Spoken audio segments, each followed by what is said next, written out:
Hello, I have here the LEGO City Downtown Streetcar and Station set for 2024. This comes with 811 pieces. It cost me $90 US and I built it live over on Twitch. If you're wondering what these are about, it's all about donations to charity and we'll talk about that later. The set comes with 6 minifigures, the dog and the wheelchair. We'll look at these more closely later. And then in addition to the train itself, you get enough track for the train to be posed on, not to actually travel around. This is a ramp. There's one of those at either end to get it onto the tracks easily. There's this platform here with a small stand on it with the awning, and then this platform which can be connected to the other one. First, let's look at the train though. There's a cab unit at either end, and those are identical, and then there's a different type of car in the center between them. Each of these has opening doors that open broad and wide. You can put a wheelchair there in the center. You can lift up the roof for easy access to the interior to help to seat the figures down. And on these cab units, you can also lift the front and separate the sides just a little bit. It's a really, really simple build, this whole thing. It is a 7+ set after all, but I think it's a pretty effective use of space. They also don't require you to use any studs to hold on to the driver figure at the front. Got a printed console for them. I like this shape, actually. I like that shape of the nose. Again, it's simple, and you do end up with some small gaps here, but it's just not that bad. And I like how low profile this is and how aero this is. And got the suggestion of the nice safe bumper. One thing I don't like is that the main passenger section of it has only 2 seats. That's it. I wish that you could have had at least 3 people carry. Now, you can have people standing here, of course, so you can always go with that, but they don't even have any suggestions of like rails for people who are standing up to be able to hold on to. Just a little bit more to make this feel like more people belong in this space. And speaking of belonging, the center car has the stickers on the outside to indicate wheelchair access, but wait, I already said that the front and rear ones can accommodate a wheelchair. Well, this one just accommodates it a little bit more simply and a little bit more straightforward because it doesn't have the studs around here. Technically, in either of those other cars, you can put 2 wheelchairs side by side, but this one's just set up to be real nice and easy. You would, as a human being, you just pick this up and just drop it right on down in there, and it's just going to stay because there's just one single stud. It's kind of like a jumper there, a little stand, so it just makes it easier. But this person's not going to. Well, I guess you can get them to roll out. Here, just kind of got a duck right there underneath the door. If this opened up, that would make it better. But it just makes it simpler to attach. So it's not that big of a deal. You also have the pantograph over here. I can just kind of adjust the angle of that if you want to. So that's supposed to be your power take up. And that's it. Again, the other, oops, put this a little bit off. There we go. The other end is exactly the same. So, not even a mirrored build, but identical build. And these are connected with custom, very simple couplers. And this can just be pulled apart easily. Train's trying to get away from me because it was on the ramp. The thing that I don't like about this train is how much spacing there is between, from car to car. Now, there needs to be some spacing with this simpler build for them to be able to get around turns if you do want to put this on a full track that has turns. But this here is the minimum radius of turn that LEGO trains go through. And as you can see, there's still a huge gap right here. I think this is not going to get any closer together. Maybe in some S's, there are some situations where it might get just a hair closer, but you still have more than a stud worth of distance in there.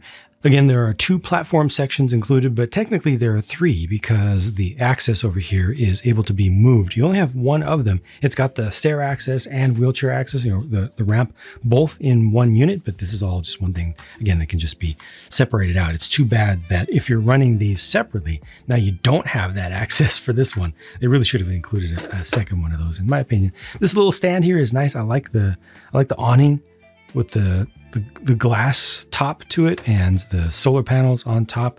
You got the little ticket booth here, which looks good with the relatively new print. And this is just a new stand and also a little coffee stand. Got the sticker up above for it. You run your card over here and the smallest coffee maker over there. It all works, and it gives you plenty of room. You can have at least one employee back here who's taking people's money. And you saw that little platform goes in, comes out. What's that all about? Well, that's actually realistic. Some platforms, some advanced platforms have that fills the gap. So you don't have to mind the gap. It makes it safer to just walk straight onto the train. And that's especially important with the huge gap, relative to the size of a figure. Like a whole figure could fall down in that gap right there. Not to mention what would happen to a person who's in a wheelchair or other mobility device. Like that's just too much gap. I've complained about that in the past. There are reasons why that does exist, because the noses of some of the longest locomotives that they've made especially will overlap past the edge of the track quite a bit if you have a turn right before a platform. So there are reasons for this spacing here, but now, thanks to this little design, this clever little design, now there is no gap. Now this person can safely walk across and not end up, falling down and being stuck forever under there, getting caught under the wheels of the train. It would be an absolute massacre. This is just a really nice little thing that they've done here. Of course, you don't want to do this now unless you're just really mean. Oh, hey, he actually stayed. That's cool. I thought he was going to fall off. Right on. I'll accept that. I'll accept that as a win. And they have 3 of these in total. So there are 2 on this platform. Here's one. Here's the other one. They do line up with exactly where the cars are going to be based on the length of this train. And here's the other segment of platform. So the same thing once again, and that also does have the correct offset to it. Here you just have a little bench, a waste bin, and some plants, and the all-important system map as well as a schedule. Those are just done with stickers, but the quality is good and they look good. Because these 3 things here are modules, you can arrange them differently, obviously on either side of the track as you want. But if you set it up just like this, connect these directly together. Now this is in the way. Well, that's easy. Just move it. Just move it over to here, or you can move it back here. I actually like having it here. It actually helps to connect between those 2. And that's elegant, and it shows you the full length of platform they actually give you. Altogether, it's able to accommodate the entire train, all 3 cars in one fell swoop. Obviously, these 2 figures come with big extras. The wheelchair has the removable wheels and dark gray for the color. And then the seeing eye dog comes with the harness, which is removable, and it's got a little bit of high visibility print underneath there. Here are those 2 figures up closer, plus 1 more. And please, somebody who follows Marvel, tell me that this does not look like a member of the Tracksuit Mafia. Just tell me. I dare you. It's the very first thing that I thought when I saw him. And back here, unfortunately, no alternate face, no alternate face, no alternate face. Here on the left is the train driver. The barista obviously works at the stand, and this firefighter has just gotten a coffee and a newspaper from the stand there. These all look fine to me. And of course, it is Lego. You can swap heads and faces and hair pieces around if you don't like this particular combination. At least a couple of these have alternate faces for them.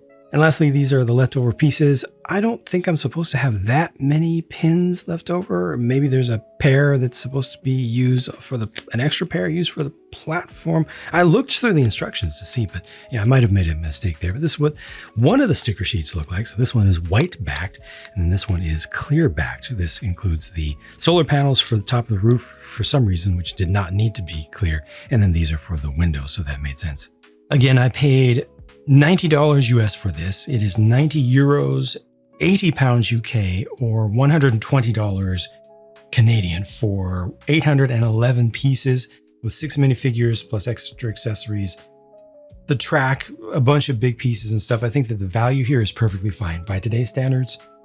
I could try to tear that apart and explain why, but suffice to say, based on my experience and my feelings, personal feelings, based on what's out there on the market today and other Lego things and other toy things, I think this is a fine amount of stuff for $90.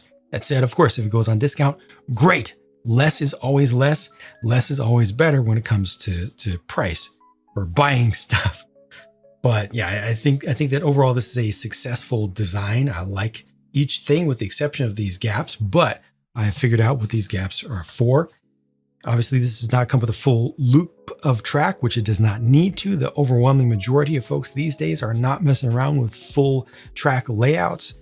Model railroading in general of any type has taken a dramatic dive, just a almost vertical dive over the past 3 decades. And in some regions, it has started to come back in relatively tiny ways. But compared to the way it was even when I was a kid, and I'm not that old, even when I was a kid, it is nothing out there. Okay, so most folks are not going to be doing massive city layouts and stuff. That's a hyper minority.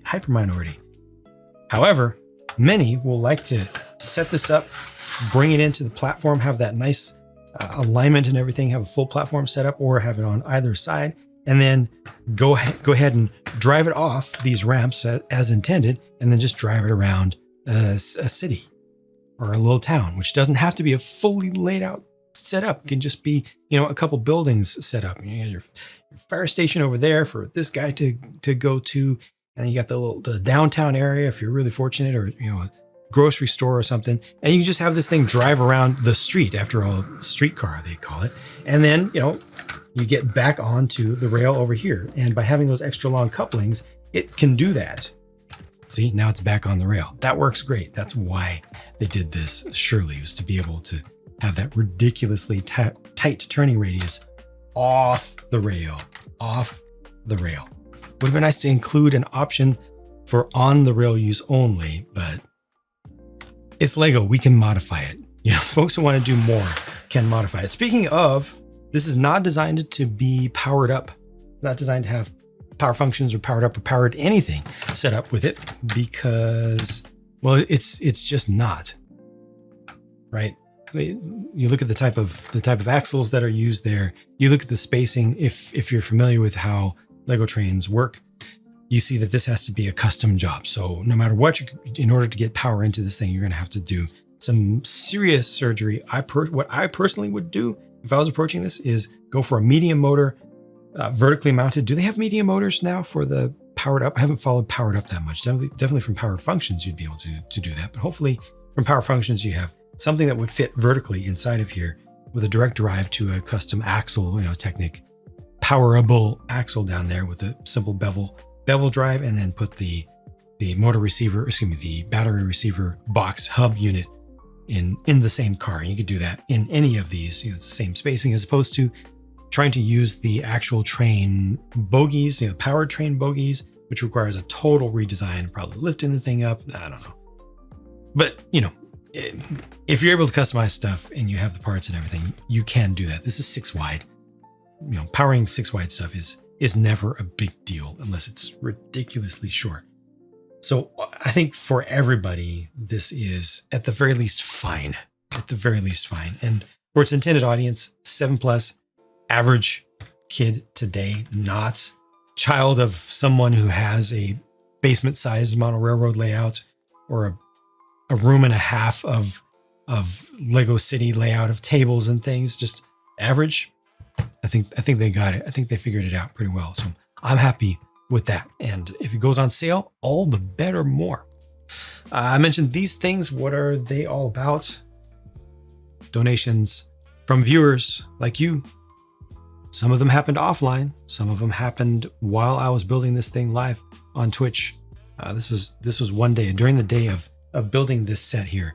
Those donations went to Stand Up to Cancer at standuptocancer.org. If you're watching this video before the end of August 2024, if you're willing, please consider hitting the link. There's a Tiltify link down in the video description where you can directly donate. We've been raising as much funds as possible in a big effort across Twitch and a little bit on YouTube as well. A yearly thing. Folks come together. This community has been very, very kind and very, very supportive of cancer research and treatment. And if you don't know anything about Stand Up to Cancer, but you're curious, definitely look into them. Don't take my word for it. Don't just click the link because I said so.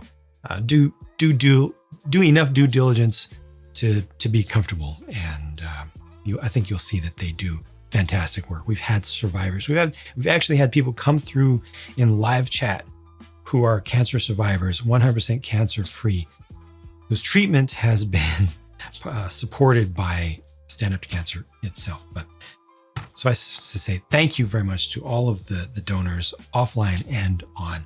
And I'm going to keep that going through the end of the month with the main campaign going through the end of August 18th. Thank you very much for your support. Thank you for watching, and I will talk to you again soon.